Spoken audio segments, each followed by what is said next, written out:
way we would ever get some is if someone else had to give those up. Expanding right now is through our child care assistance program, which is CCAP in the licensed child care centers. Those centers now can apply for vouchers for the CCAP and still accept those ongoing CCAP dollars as parents come in. And then the pre-K expansion, which is a little over 600 slots statewide. Okay, and when is the due date? The due date to turn in our report is January the 18th. It is compiled from the network, so every child care center would turn in their information as far as how many expected CCAP kids they were going to receive. We recommended that they not ask for more than 50% in a voucher form because they are mandated once they get that money to keep those numbers of CCAP kids throughout the year, or they have to pay that money back. And it's going to go through the same e-grant system, so that in order for any public comments or any community input, it's now an opportunity for everybody to see where those dollars are going. Thank you. Okay, we'll move along to any additions, corrections to the agenda. Mr. President, I move that we remove item 3.1 from the approval of action items. I'll second. Okay, we have a motion and a second that we remove item 3.1, which is preferential enrollment of local residents to schools of choice, and second by Mr. Knizik.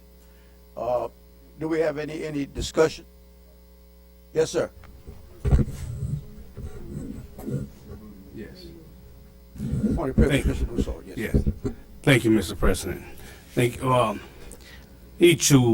We need to speak briefly on that too, to let the public know and let the board know that our intent for that agenda item is not what it turned out to be. It was totally different from that. This has taken legs and went viral and totally out of proportion. I've read all the emails that were sent to me, answered all the phone calls. I appreciate everybody's support and concern. And my concern and my support is not only for your children, may it be 1, 2, 3, but for the 30,000 students that we represent as the school board. We briefly discussed the promise that was made to the kids in the area with J. Wallace James, the promise that was made over 10 years ago when they closed J. Wallace James in San Antoine. Promised them that they would have this new school that they can attend, and we trying to honor up to that. That has not surfaced yet, and we're working toward that. I need to let the school board members know and the parents know that over the last 15, 20 years, we have closed 4 to 5 schools in the 3 and 4, District 3 and 4, and we are trying to bring a more neighborhood-oriented type education to all of our kids. So I apologize for those who took this information and misread it, and it was misleading to some, but it's not the intent that it's gotten to now. Rest assured that we are doing the very best we can. We do not want to disrupt the School of Choice program and the way it's being implemented now. It's working well, but we need to try to make it better than what it is. Our goal is to make every school an A school, not just the ones that are in School of Choice. So thank you for your patience, your emails, your letters, and even though some of you phoned me and spoke with an iron fist and wrote with an iron fist. That's fine. That's what we're here for. So, thank you.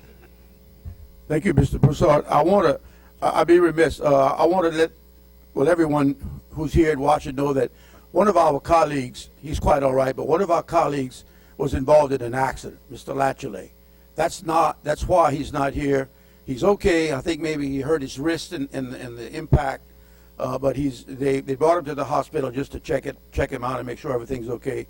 But that's why he's not here, and that's the only reason why he's not here. And he wanted me to be sure and tell you all that. Is he still able to comb his hair? I don't know, I don't have that problem. Do we have any other, Mr. Hidalgo, I think? No, this is additions to the agenda.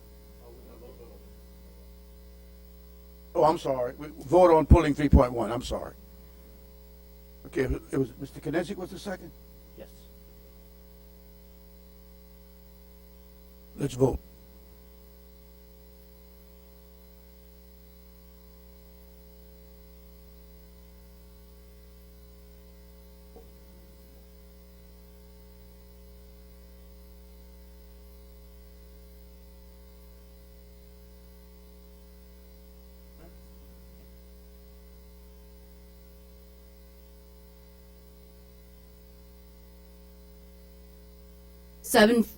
Seven for, none against. Okay.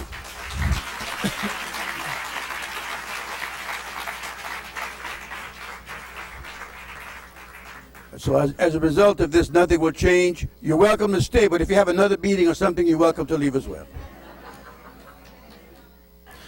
Mr. President, Yes? I move that we add the preferential enrollment of local. No, I'm just kidding. I'm just kidding. I'm just kidding. They didn't hear that. That's good. I do have a serious addition once this quiets down.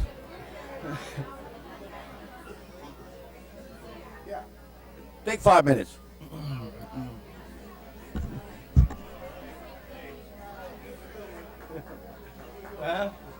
That's a good one.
All right, let's get back to our meeting. We do have a lot of many items on the agenda, and I want to move along. Mr. President, ma'am. I move that we approve the agenda. Oh, you have something? Y'all don't bail on me. So we're not gonna bail on you. I had an addition to the agenda, a serious one. Mr. President, I move that we add the approval of the proposed zoning map for the new high school as a planning model to be reviewed in the spring of 2017. Second. Yes. I move that we add the approval of the proposed zoning map for the new high school as a planning model to be reviewed in the spring of 2017 as an item on the agenda. And we have a second. Any discussion or question from anybody from the audience?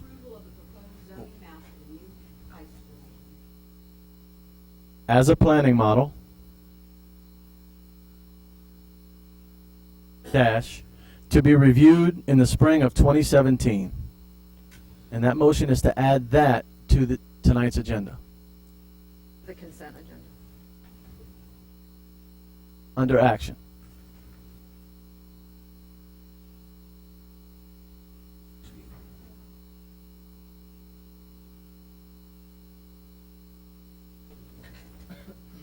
Any other discussion from members of the board? Mr. Centini? Oh. Trying to improve my peripheral vision. Mr. President, I do want to mention, I just do want to remind my fellow board members that this does require unanimous approval, and this is obviously the discussion we just had in the workshop about the new zones. This does require unanimous approval to be added to tonight's agenda. Thank you.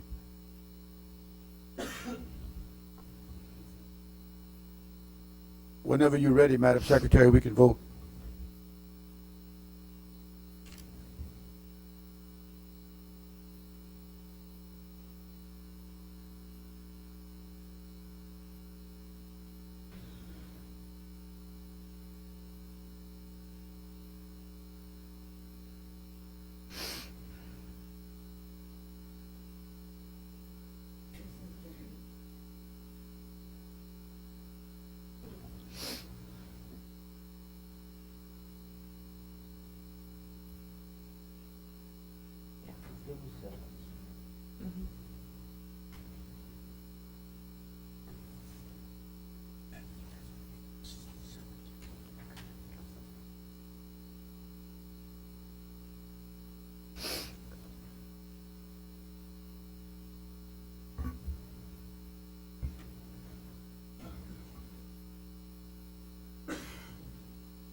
Seven for, none against.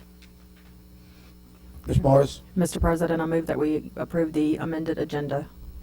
Second. Wait a minute, we want to bring the student handbook into to the consent too. Yeah, I think that typically we would approve the agenda and then have the introductions made about the two items, and then we'll vote to move those to action. All right, okay. A motion to approve the agenda Second. and a second. Any questions or comments from any members of the audience? Members of the board? Madam Secretary, we can vote on it, and that the one that we just approved is going to be 3.16, 3.16.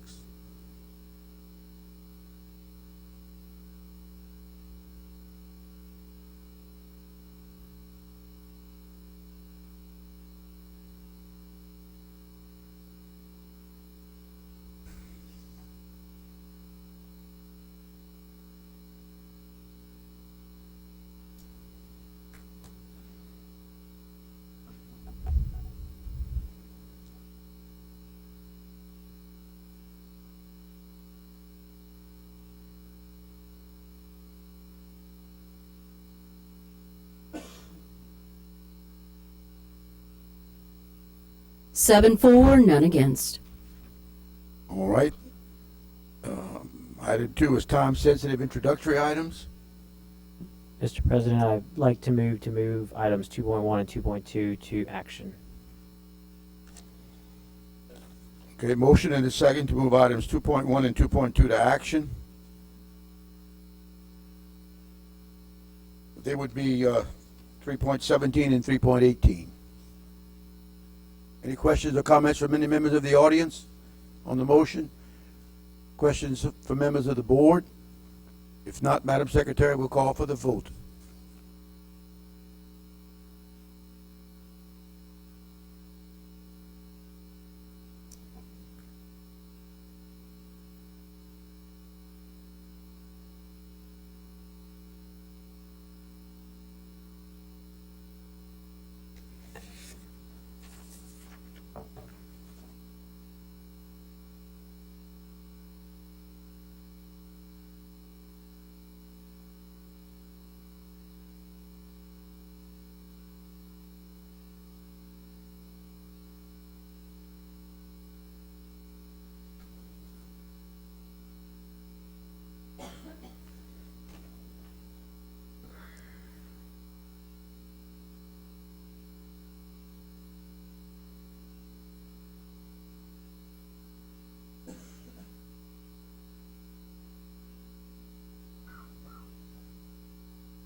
No?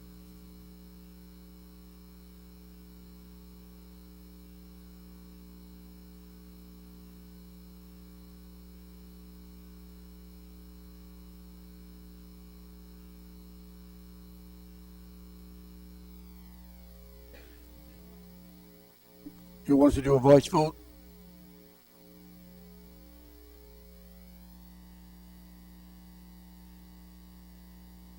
Mark, I'm getting a warning to check the network, please.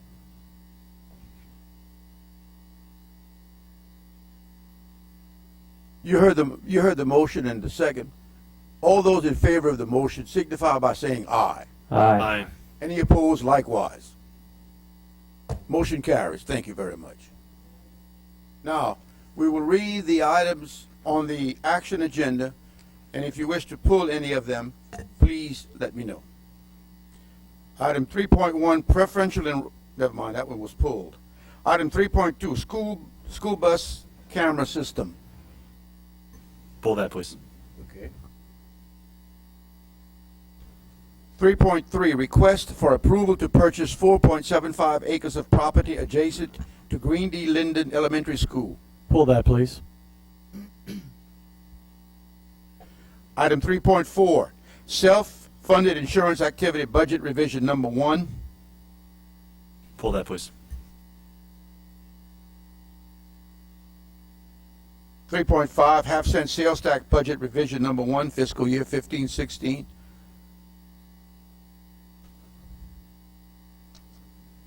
3.6, construction fund 2012 limited tax bond fund revision number 2, 15-16. 3.7, general fund balance revision number 2 for fiscal year 15-16. Pull that, please.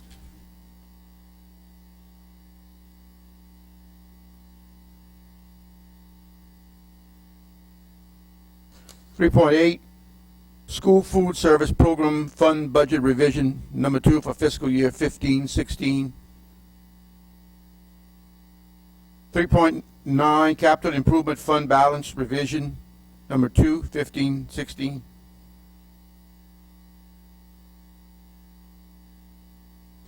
3.10, special revenue fund budget revision number 2, fiscal year 15-16.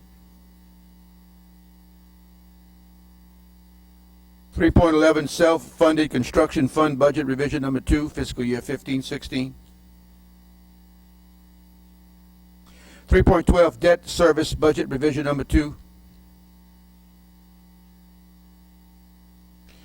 3.13, sales tax fund budget revision number 1 for fiscal year 15-16.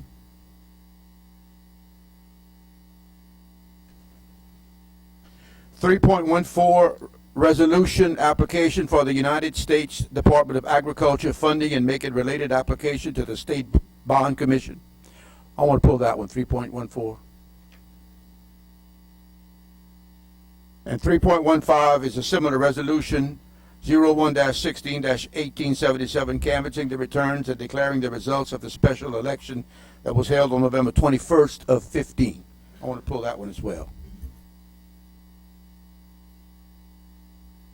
And 3.16 would be the the map to be the, what is it, the working planning model.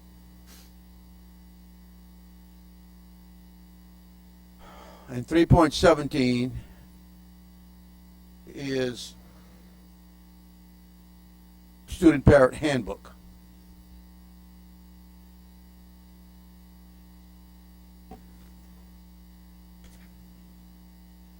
We have one more, 3.18. Oh, the revised rubrics. I'd like to pull that one. Yeah, that's going to be 3.18. 18. We're going to pull that one, okay. Mr. President, as a Yes, sir. just a point of clarification, did you read off 3.12? I read it and it was pulled. Okay, thank you. Oh, I'm sorry, I have it as being pulled.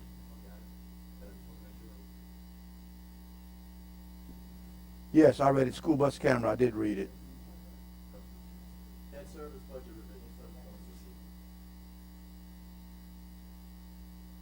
Oh, 3.12, I'm sorry, I was looking at 3.2. Yes, I did. Mr. President, I move that we approve all action items not pulled. Okay, we have a motion and a second that we approve all action items not pulled. Any questions or discussions from any members of the audience? Any questions or discussion or comments from any members of the board? If not, then Madam Secretary will call for the vote.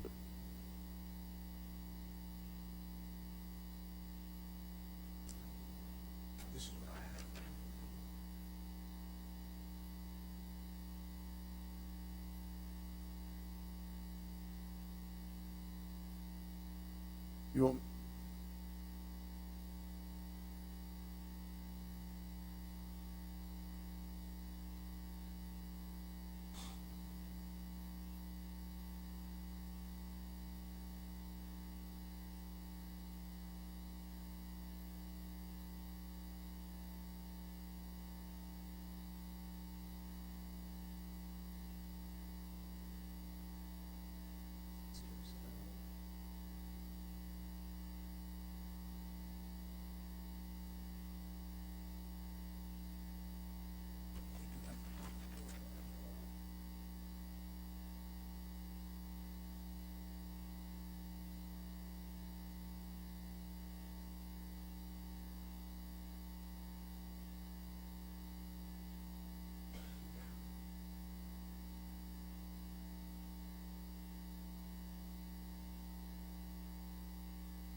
well, I'm waiting to vote on the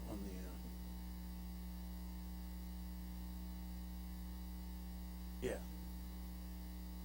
Yeah, and then we'll let him on discussion.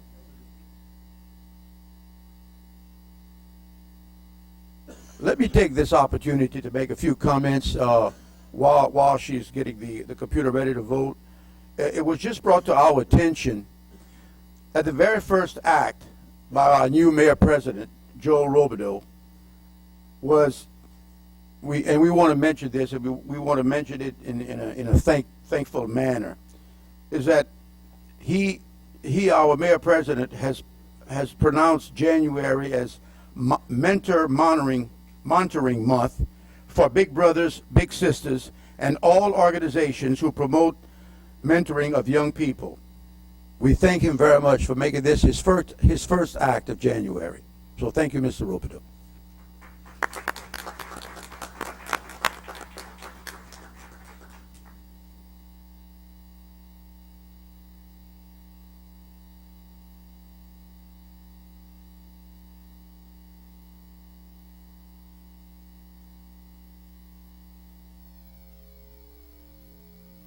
want us to voice voting in?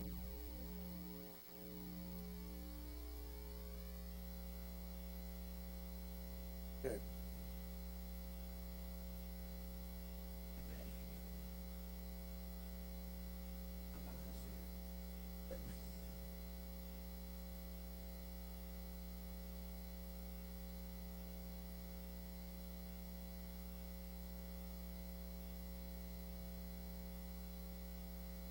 Mr. Osborne, while I'm waiting, can we take those two agenda items in global, or do we need to have a motion for each one of them?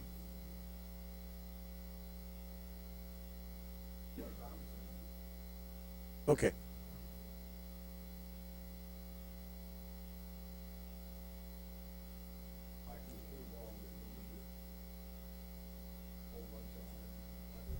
No, but we pulled the 14 and 15.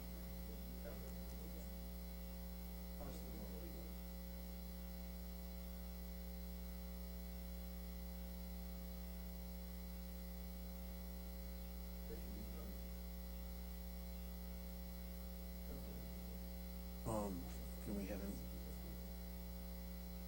Yeah. Mr. Osborne, I'm going to take these. We haven't approved those that were not pulled because they have to create a new item on their computer because we had a new item, a new agenda item. Would you mind giving us a little synopsis of 14 of the two that pertain to you?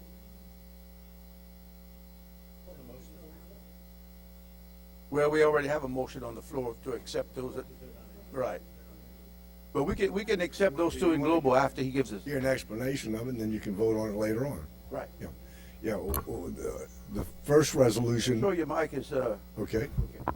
The first resolution is one that will amend a prior resolution that you made making application to the Bond Commission to approve the issuance of limited tax bonds. And since that time, you adopted that, you've been approached by the U.S. Department of Agriculture, Rural Development Division, and where they have said that it may be possible for you to borrow money for a longer period of time rather than 30 years, to do it for 40 years, and to have it at a low interest rate, even on today's market, which has low interest rates. So what all the resolution would do would be to make an amendatory application to the Bond Commission, because they've already approved it the other way, and allow you to issue bonds up to 40-year bonds, and to also issue bond anticipation notes, because rural development financing program is that you borrow your money in bond anticipation notes, and then you build your project, and then you issue your final bonds and pay off the bond anticipation notes with the final bonds. That's just the way they like to do it.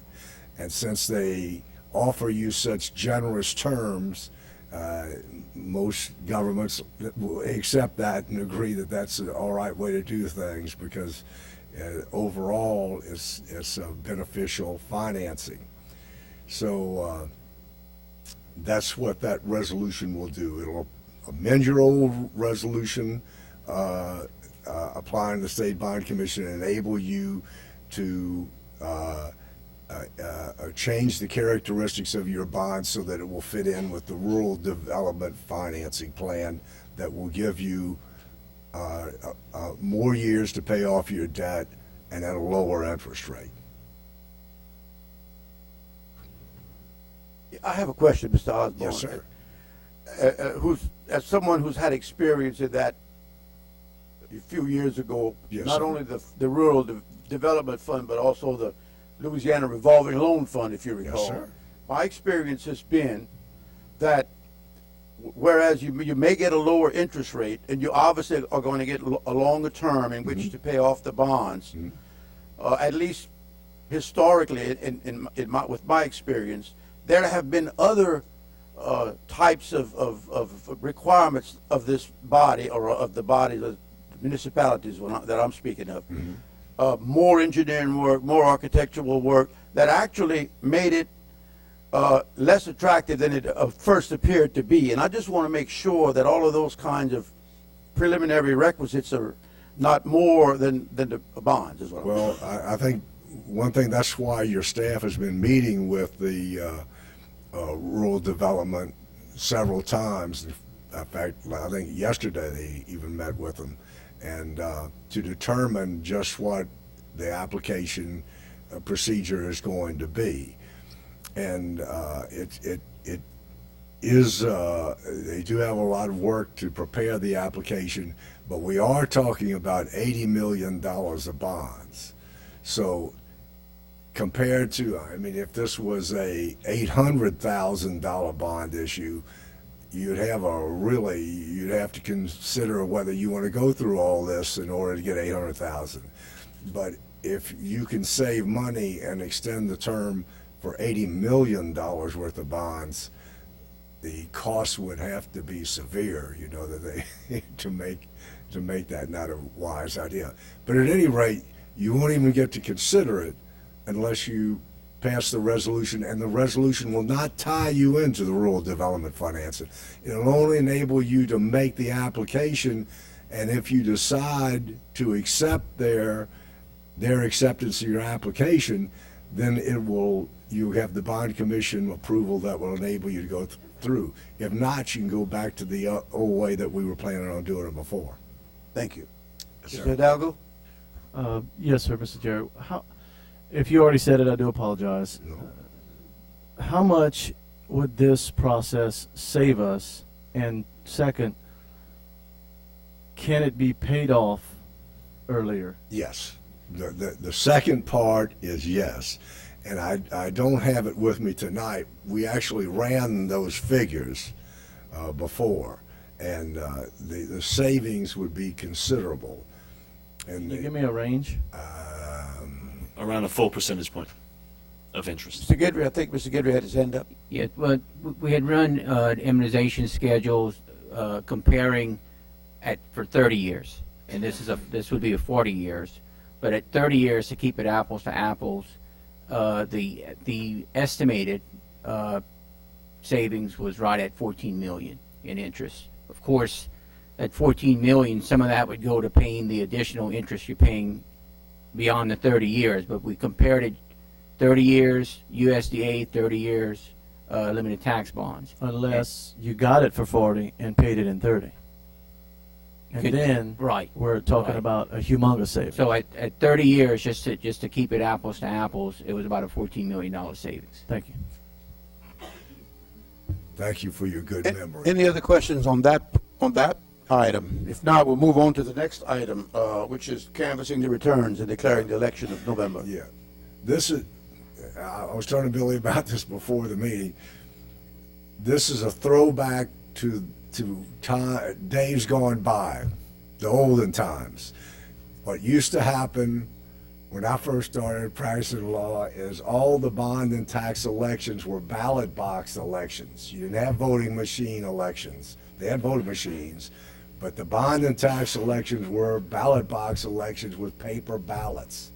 So what would happen, what the law required was, if you'd had that election, we'd have come in here tonight and the ballot boxes would be stacked up in front of you here. And then we would go through each ballot box and count the ballots to determine whether it carried.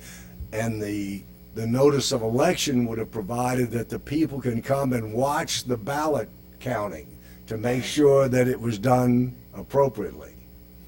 But those days are gone. We haven't changed the law, though.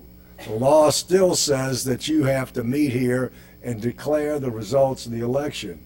Well, you have no choice in the matter. The clerk of court counts all the ballots, and you may not. You don't have the power to change his vote.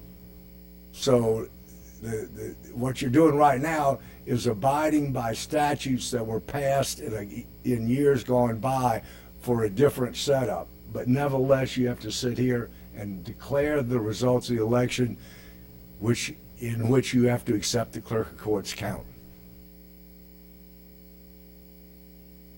Mr. Centini?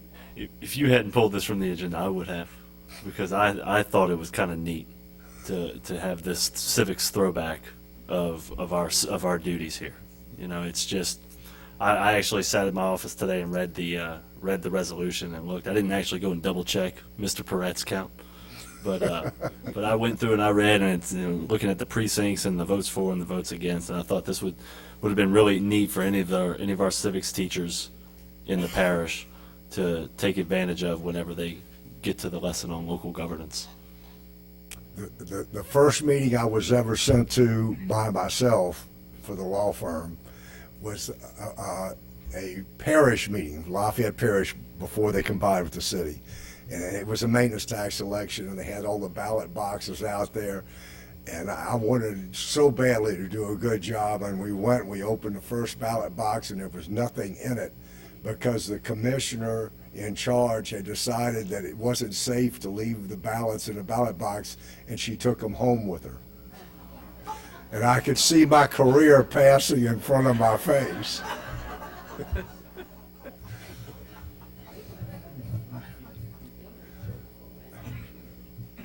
Okay, we're going to vote now on to approve those items that were not pulled.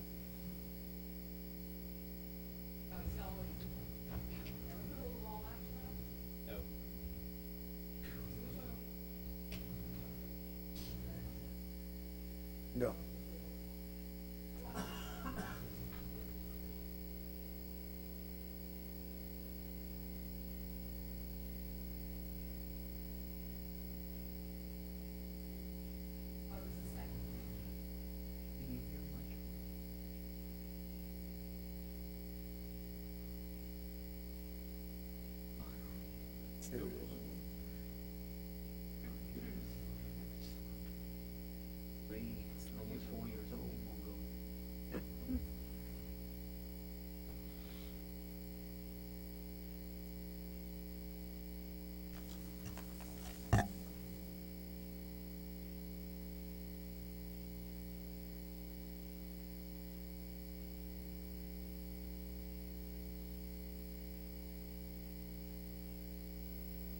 Seven for, none against.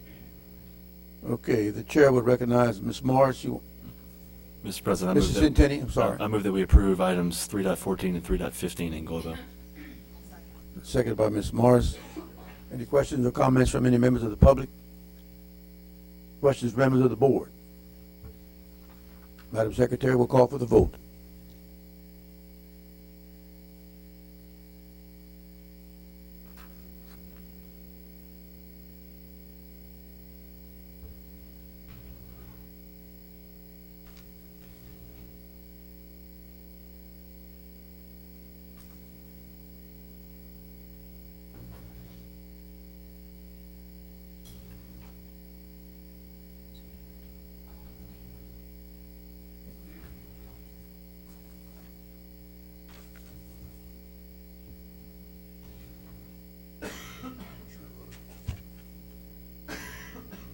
Seven for, none against.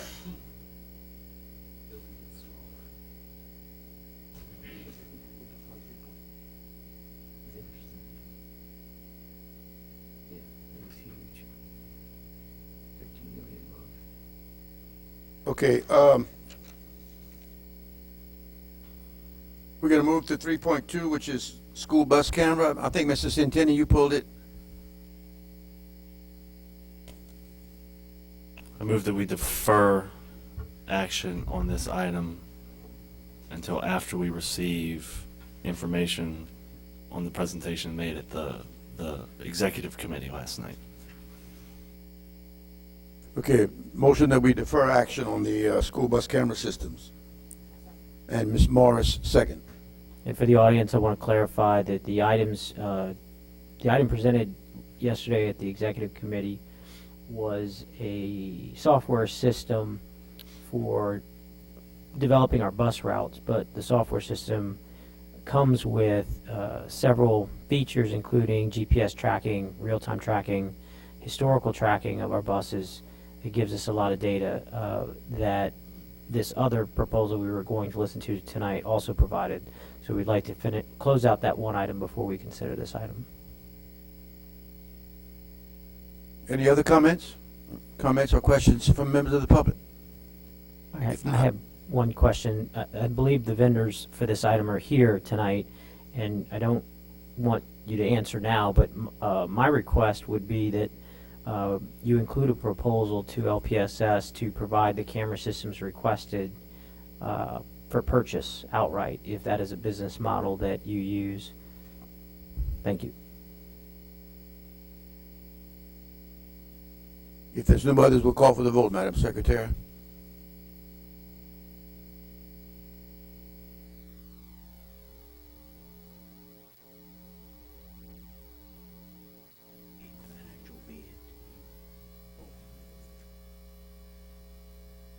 That's what he wanted, 3.18.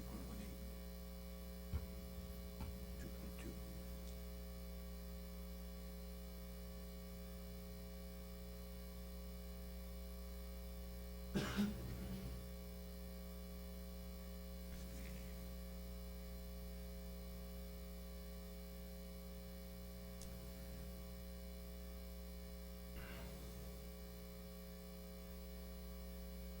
Seven for, none against. All right, we're going to jump around again. We're going to try to give you guys a chance to go home if you want a little early, and that's we're going to recognize 3.18. I'm going to recognize Mr. Knizik, and we're going to act on item 3.18, which is revised eligibility rubric for receipt of the 2002 sales tax 14 check. Yeah, I'm going to read my motion, and I will pass along a note with the motion written out. But I move that we accept the eligibility rubric with the following modification. We annotate that footnote 3 would define assessment teacher as an educational diagnostician and members of pupil appraisal team as defined by Bessie Bulletin 1706. All right, we have a motion and a second. Did you get that, Madam Secretary? He's going to give it to you.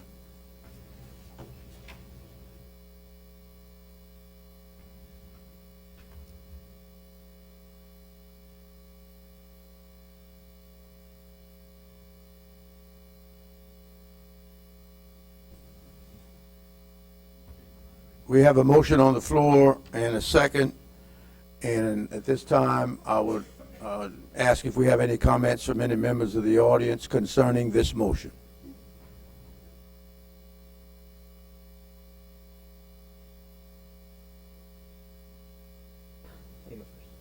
That's how it's supposed to. So I see several of you getting to the podium, so how about 3 minutes? They're not all talking. Oh, okay. Hi. I'm a sport, I'll give you 5. I won't take all that. My name is Nikki Bice, and I am a pupil appraisal staff member. And I just wanted to thank Mr. Knizik for making this motion. I'm here with my fellow school psychologists, educational diagnosticians, and social workers. We are a team. We function as a team, and we appreciate being acknowledged as a team. If there are any questions regarding this, we're happy to discuss our roles with y'all.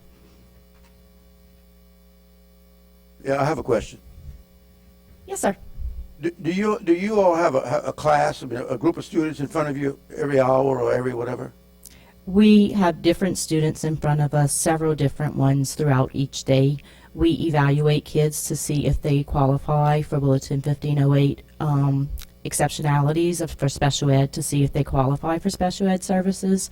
So we have caseloads depending on how many evaluations we're doing and reevaluations. So we're constantly with students giving assessments, whether it's cognitive tests, educational tests, social work, adaptive behavior assessments. For reevaluations, we work with the students to see how their services that they're already in are going and to see if they continue to qualify for special ed services. So yes, we are working with students, several different ones on a daily basis, but that caseload is ever changing. It's not the same student every day. When you, if you were to compare apples to apples, i.e. degrees as well as time in service. Are y'all's pay rate the same as a teacher who has students every day, all day? Or is it less or is it more? Comparative to teachers, I mean, I don't have a teacher scale in front of me. I know that we work 202 days, so we do work longer, and we work longer hours. So I know our pay is definitely more. And then our certifications and our degrees, I think the entry level would be a minimum of a master's degree. As school psychologists, we have specialist degrees. So I would think that, yes, our salary should be more than a teacher if they're on a bachelor level.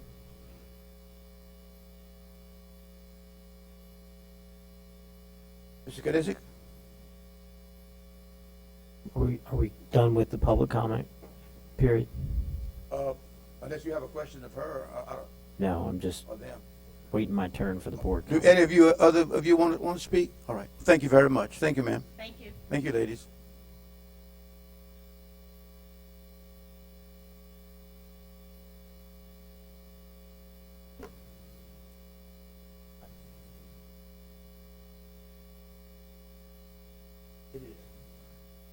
I'll recognize Mr. Kniznik from comments from members of the board. And fellow board members, I appreciate your consideration of this, and I do recommend we approve the motion as I stated. I think we've come a long way with developing this rubric. We've come a very long way from when we first took office regarding the ambiguity of those that are or are not eligible for this 2001 sales tax proposition. And most importantly, I think we're defining for future boards who is or isn't eligible and trying to take out some of that ambiguity. And I want to focus the attention of the discussion on the definition of an assessment teacher. The discussion that I'm going to have has nothing to do with A, B, C, or D. It has nothing to do with if they have received compass ratings. It has nothing to do whether these individuals have SLTs, C or D. I can read them, but it has to do whether or not the people in question are defined as those in section E of the rubric, because the rubric says you have to do A plus B plus C plus D or E. The people we're talking about here are those assessment teachers. While we've clarified it for all the various employment roles that we have, I still think prior to this motion and prior to the approval of this motion, there's some ambiguity in the definition of an assessment teacher. In my opinion, and from what I've learned about the pupil appraisal team, as would be verified if we asked Mr. Bart to come up, is that those on the pupil appraisal team consist of three groups of employees. They are educational diagnosticians, school psychologists, and social workers. At some point in history, assessment teachers, educational diagnosticians were designated as assessment teachers. So I don't have any dispute with that. An educational diagnostician is defined as an assessment teacher, and that's why my motion reads this way. There's some ambiguity on school psychologists and social workers, and I'm proposing that we use Bessie Bulletin 1706, where they define pupil appraisal members as educational diagnosticians, school psychologists, and social workers to be our definition of assessment teachers. So again, less words. I'm saying that we define assessment teacher as these three job descriptions or members of the pupil appraisal team. Now, that being said, outside of educational diagnosticians, if there is a school psychologist or social worker that is employed by us but is not a part of pupil appraisal, I am not recommending that we put them inclusive of this tax. I am only recommending that when we define what an assessment who an assessment teacher is, that we acknowledge that when we're performing pupil appraisal and pupil appraisal teams, we are assessing, and that those three members, as it's been described, do primarily the same job. They work as a team with a common goal, that we include all three of those jobs as assessment teachers. So the motion, again, reads that we accept this rubric with the exception that we clarify in footnote 3 that assessment teachers are defined as educational diagnosticians and members of the pupil appraisal team as defined by Bessie in Bulletin 1706. I would further recommend, and this is a recommendation to staff, that if this is approved, that those job descriptions for the people in pupil appraisal be modified to describe them to be school psychologists, members of pupil appraisal, aka assessment teachers, just to provide further clarification in the future. Thank you. Mr. Hidalgo? I'd like to ask Mr. Loninger to come up if he's here, as well as Mr. Thibodeau, if you don't mind. Mr. Thibodeau, can you tell me the fundamental difference between, I'm going to give you an example, a social worker who is considered to be in pupil appraisal and a social worker who is not? What is the fundamental difference of their everyday duties and their job description? The primary difference would be that for pupil appraisal, they're specifically appraising students to determine if they qualify for special education services. Okay, appraising and assessment. Would you consider that to be Interchangeable. so? Okay, so Yes, sir. do social workers who are not in pupil appraisal assess students? Not with regard to pupil appraisal and to determine if they would be qualifying for special education services. One second, Mr. So special education is in the. That's I guess the subject matter of the bulletin is that.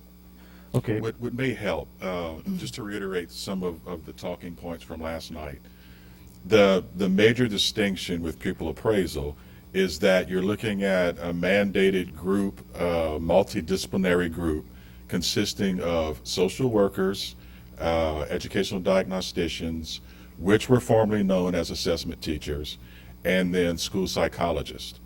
All three are charged with the same role of assessing students to determine if they qualify for special ed services. Thank you. Mr. Loninger, my main concern here is not that ladies and gentlemen in pupil appraisal deserve or should be on this list. That is not my concern. I agree with that. I agree with Mr. Knezik. I agree with every one of these ladies and gentlemen who fall in that, meet that criteria. Not a question. But my concern is you do have employees throughout the parish in different titles that do very, very similar work. But they fall under a different title or subtitle. And my concern is that we're not going to afford this to the whole job description, agreed, etc. And my question for you is what is is there a difference in pay between, I'm going to keep the same example, a social worker who is in pupil appraisal and a social worker who is not in pupil appraisal? And I'd like an apples to apples comparison. Okay, well, there's two different apples to apples. We have a Macintosh and a sour apple. I want the sour apple. All right, you're going to get both of them. All right. The social worker that's appointed to the pupil appraisal team is on the pupil appraisal salary scale. That salary scale is not tied in any way to any teacher scale. It's a special scale that the state developed that we operate off of. That is a 1 1/3 scale. So whatever the state publishes, we bump it up by 1/3. Okay, that's how it works. The non-pupil appraisal social worker is on the teacher scale, and they have to have a master's degree at a minimum. However, from a compensation point of view, they are paid 202 days. So if the teacher scale said you made $182, a dollar a day, then you would make $202 a day because you work 202 days. And that is true that they work more days scheduled. However, they're compensated at the specialist level. So even if you have you couldn't have a bachelor's degree, but you have a master's degree, the compensation is at the specialist degree. So if you take two, and this is the apples now, if you take two social workers and they both have specialist qualifications and they have 10 years of experience, the difference in pay for the pupil appraisal person is going to be about $10,000 a year greater than the person who is on the teacher scale. Now, if you take a person with a master's degree on the pupil appraisal scale and you compare that to the specialist, that difference is about $8,000. So if they both have 10 years of experience, this person's on the specialist scale, this person's on the master's scale, the difference would be about $8,000. Again, the pupil appraisal person would be making about $8,000 more per year than the non-pupil appraisal social worker. And the social worker, as opposed to the other two members of the team, one of the things in the materials that I sent you is very, very different, is under Section 415 of Title 28, Bulletin 746, there are special education examiners, and social workers are not included in that group. So when the issue of the creation of a team for pupil appraisal was formed, somewhere the component was added that we need a social worker in that mix. School psychologists are special education examiners, as well as the educational diagnostician, the audiologists, and 2 or 3 other occupations. So that's a point of clarity. It's a small distinction, but I think it's one worth noting. Okay. I just want to state, for nothing more than the record, that I agree that they fall in this rubric. But I disagree that we take all others in the same, with the same, I get chastised, it's the same title. They're social workers. Okay, they're performing a little bit of a different duty, but it's not like digging a ditch versus working behind a computer. So my concern is that we're leaving a whole group out, and they already make less money just by way of their title. And furthermore, we're leaving another group out of people who work in this system that have teaching certificates and,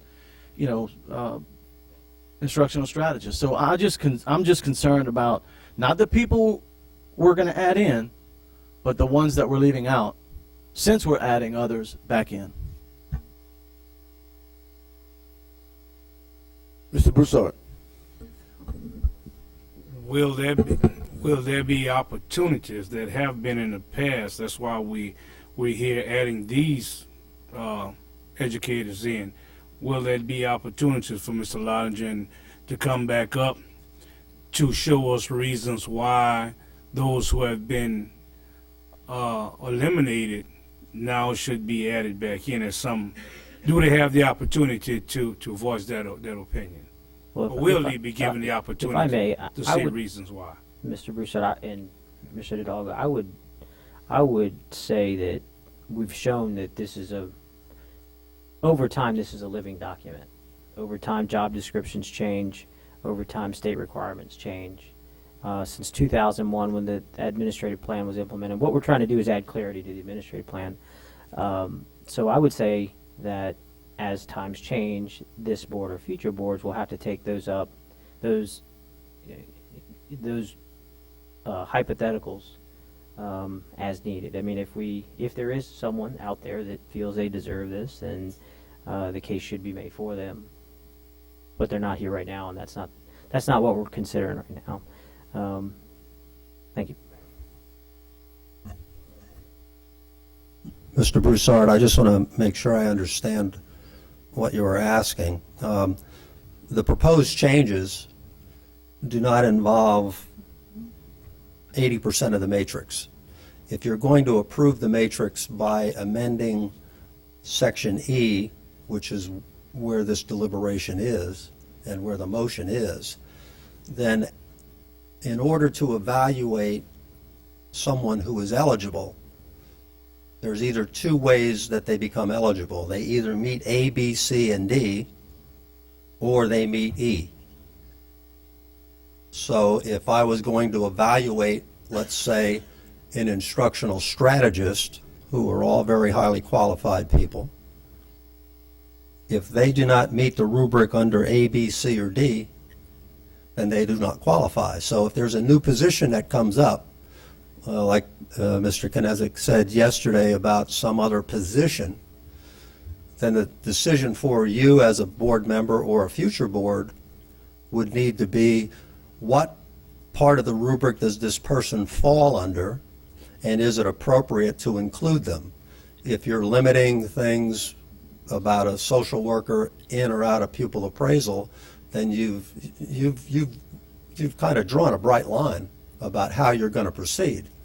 So those are the kind of things that you have to do, and then the board can make a decision to do whatever it wishes. It could say, well, that's their pleasure to put this group in or move this group out.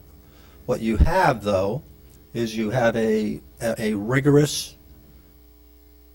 rubric that allows you to do this objectively. So you need to evaluate the job being done as opposed to the maybe person doing the job.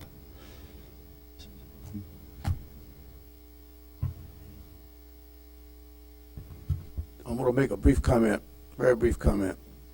And the first thing I want to say is that I love you all. I really do. In 2000, I think it was 22, whatever the tax was passed, it was designed so that our teachers would have would be higher up on the scale with respect to the Southern average. Since the tax passed, hundreds of people have become teachers that weren't teachers before. We prior boards have said, in order to be a teacher, you have to have students in front of you every day. Guess what? We've had scores of people who all of a sudden, who never had students, now they have students. We have some that have students only half a day. They only have students for half a day. The other half, they don't have students. But because they have students, they're considered a teacher, so now they are part of this tax. And every time you add someone to the tax, you take away from the teachers who do have students every day, all day. Again, I agree with Eric's definition, but as a former teacher, as a person who had students in front of him every day, 5 days a week, I'm sure your proposition will pass. I'm opposed to it, and I want you to know why. Thank you. Any other comments? If not, Madam Secretary, we'll call for the vote.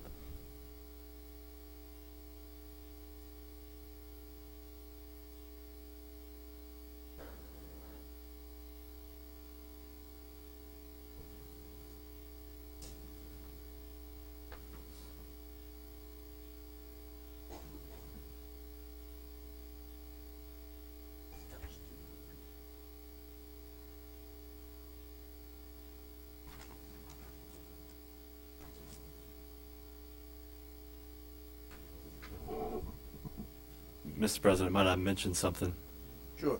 The ambiguity in this tax measure is so pronounced that we can't even decide whether to call it the 2002 sales tax or the 2001 sales tax. I think the election was held in 01, It but was. the tax was effective in 02. It was. I just wanted to point that out as I. 6-4, 1 against. All right, motion carries. Again, you're welcome to stay for the rest of the meeting. If not, if you have another meeting to go to, you're welcome to. All right, at this time, we'll recognize Mr. Hidalgo because you requested to pull item 3.3. Yes, Mr. President, I pulled the item just to clarify the recommendation, and I'll do that in the motion. I move that the board grant approval to the superintendent and staff to finalize the details and enter into a purchase agreement for the approximate 4.75 acres of property adjacent to Green Tea Linden Elementary School to be used for playground area for students. I'll second. Mr. Knizik, you second? Yes, sir. Okay. We have a motion and a second to approve purchase of approximately 4.75 acres of property adjacent to Green Tea Linden. Do we have any comments or questions from members of the public? Any questions or comments from members of the board?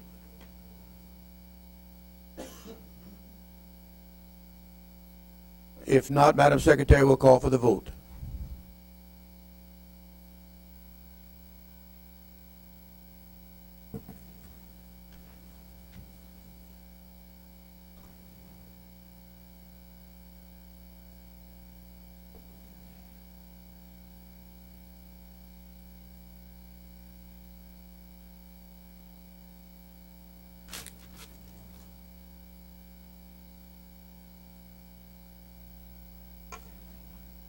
Seven for, none against. Motion carries. Item 3.4, self-funded insurance activity budget revision. I think, Justin, you asked to pull that one. Mr. President, I move that we approve the self-insured, I'm not even looking at it, the self-funded insurance activity budget revision.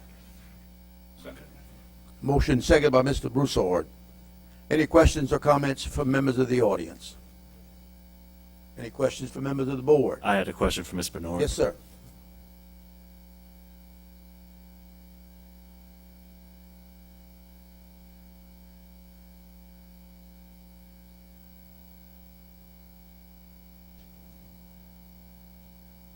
I can see that there are no material changes to the budget, the approved budget, other than the audited beginning fund balance. Can you just give us a quick update on how we're performing as far as prescriptions and claims? I know we went through a lot prior to the start of the year. Yes, and I'm eager to get started with our new consultants examining it, but our claims have been running, our medical claims have been running pretty flat. Our prescription drugs have decreased a bit, but we're still watching that trend because it was going up. But we've switched pharmacy benefit managers as of 1/1, so we do expect to save around $1 million. So we'll be watching for that. But through the first 6 months of the fiscal year, we pretty much ran as we did last year. So, yes, sir. Thank you. You're welcome. Any other questions? Madam Secretary, we'll vote.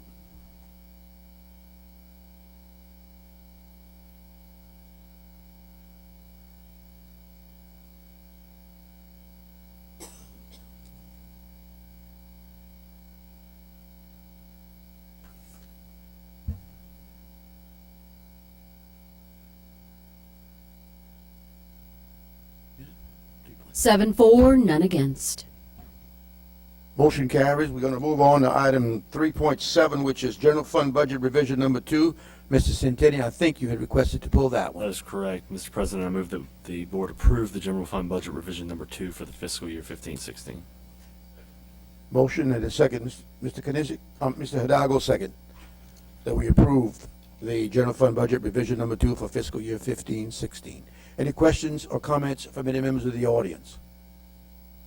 Questions, members of the board? I had one question for Mr. Guidry, and as soon as I can find it in the document, I will ask it. Am I reading the revision correctly that we are going to use all but, due to the decline in tax collections, all but 1.3, no, all of our fund balance, and still be $1.3 million in the hole before the end of the fiscal year?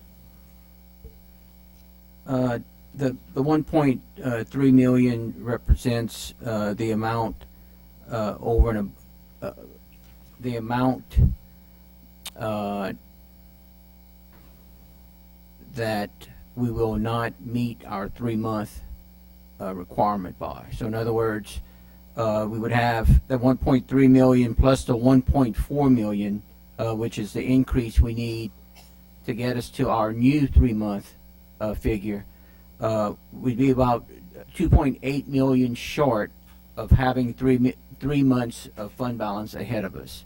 So we'd actually be at about 2 months, 3 weeks of fund balance ahead of us.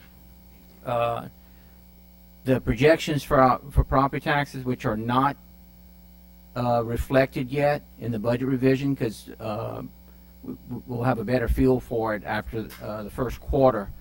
The projections from the tax assessor's office would indicate that the increase in property tax collections should offset that 2.8 million. But until we actually see it, we're going to hold off on including it in the budget revision. So at this point, we would have 2 months and 3 weeks ahead of us in fund balance. And secondarily, because it's an economic stabilization fund intended to be used to offset normal variations in tax collections, is there a board action required to get to 2 months, 3 weeks, or is this an automatic in the policy file? The difference to utilize fund balance is that instead of a majority vote, it takes a 2/3 vote to get the budget revision approved. Okay, thank you. Any other questions? Madam Secretary, we'll call for the vote.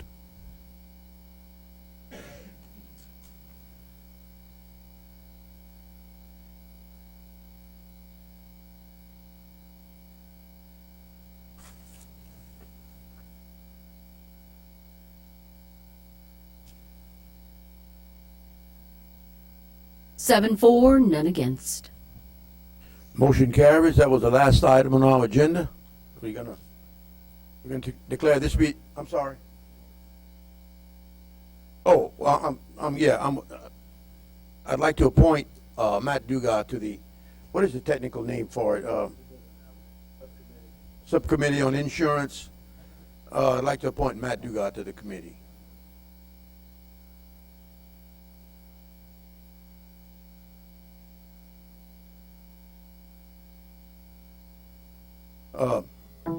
That concludes the agenda items, and we're going to declare this meeting adjourned. Thank you.